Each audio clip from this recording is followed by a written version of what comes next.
sobre todo en Twitter, de otros dirigentes opositores en Venezuela que temen por la suerte de María Corina Machado, también otra de las dirigentes emblemáticas de la oposición venezolana, ¿no? Ya que han detenido al alcalde, está detenido Leopoldo López, y lo que comentábamos hace un rato, ¿no? Realmente sí puede preocupar la seguridad de López después de esta advertencia, ¿no?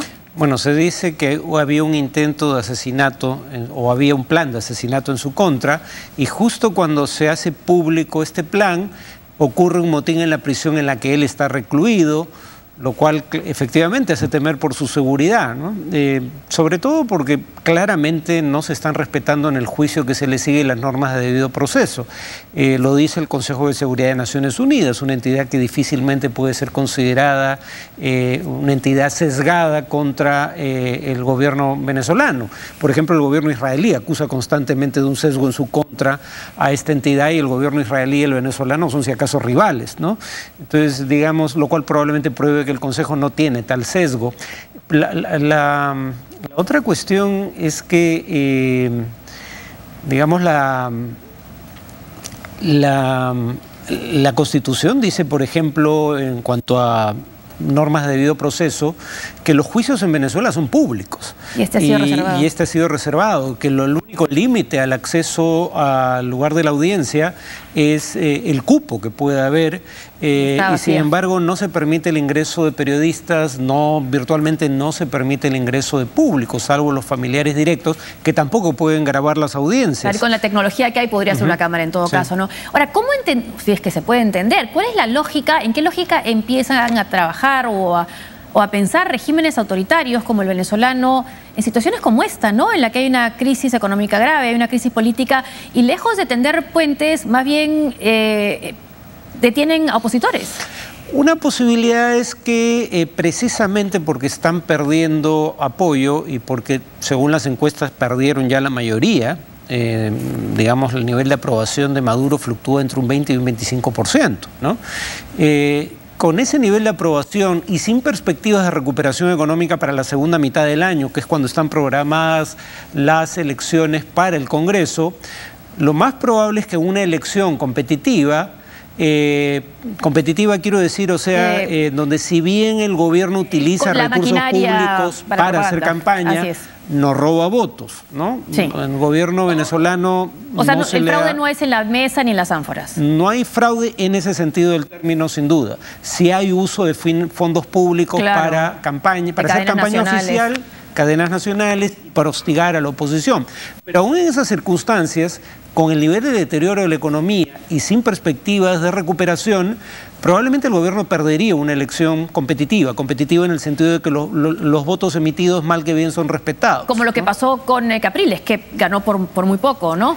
Claro. Y la situación económica no estaba tan deteriorada como Esa es la ahora, primera vez en donde hay una denuncia relativamente creíble de fraude electoral bajo el chavismo.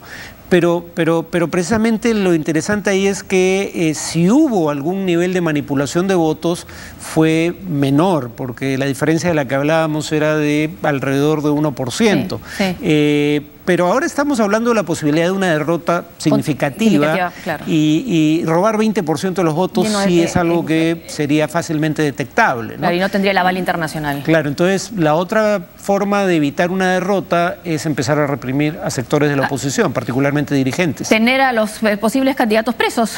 Por ejemplo. O sea, el viejo estilo de las dictaduras más típicas de América Latina, ¿no? O lo que algunos dan en llamar autoritarismo competitivo, porque... Claro, ya no es la dictadura vieja en el sentido de lo que fueron hace algunos años, ya no pueden darse, ¿no? Pero el punto sigue siendo, no roban votos. O sea, pese a que el campo de juego está inclinado en contra de uno de los contendientes, el resultado mal que bien se respeta. Pinochet perdió un referéndum, el propio Chávez perdió un referéndum. Ortega perdió una elección. Ortega perdió un referéndum. En ese sentido, digamos, son regímenes peculiares que pueden ser derrotados dentro de sus propias reglas de juego, pese a las arbitrariedades que cometen. Quizás porque lo teme, están en esta situación. Ahora tenemos algunas fotos ya del momento de la detención del alcalde metropolitano de Caracas. Ahí vemos según su esposa de Ledesma dice que no ha habido ninguna orden de detención y aparentemente no está en flagrante delito. Entonces, ¿cómo justificar una detención de esta naturaleza? Bueno, fabricando una nueva acusación, porque si lo acusaran por aquello que ocurrió hace un año, las marchas por las que está preso López, ¿por qué Ledesma es detenido más de un año después del inicio de las marchas, mientras que López fue detenido al día siguiente? Sí. Pues un nuevo cargo, y en este caso el cargo de intentar aparentemente asesinar a López. Es el Twitter que él mandó en ese momento. Mi oficina pretende ser allanada en ese momento por varios policías del régimen. Y después la que tuitea es su señora.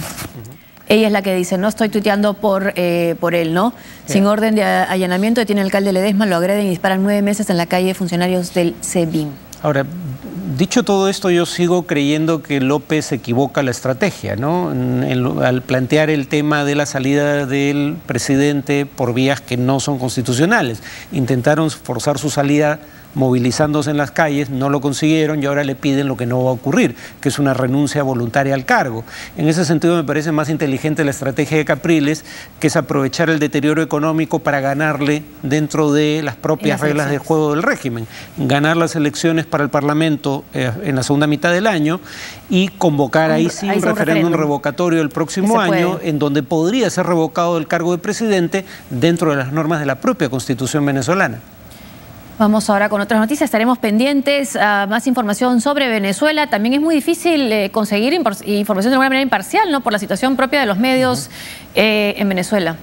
Y pese a la lluvia, más de 400.000 argentinos, según algunas cifras, salieron a las calles este miércoles para pedir justicia y que se aclare el caso del fallecido fiscal Alberto Nisman.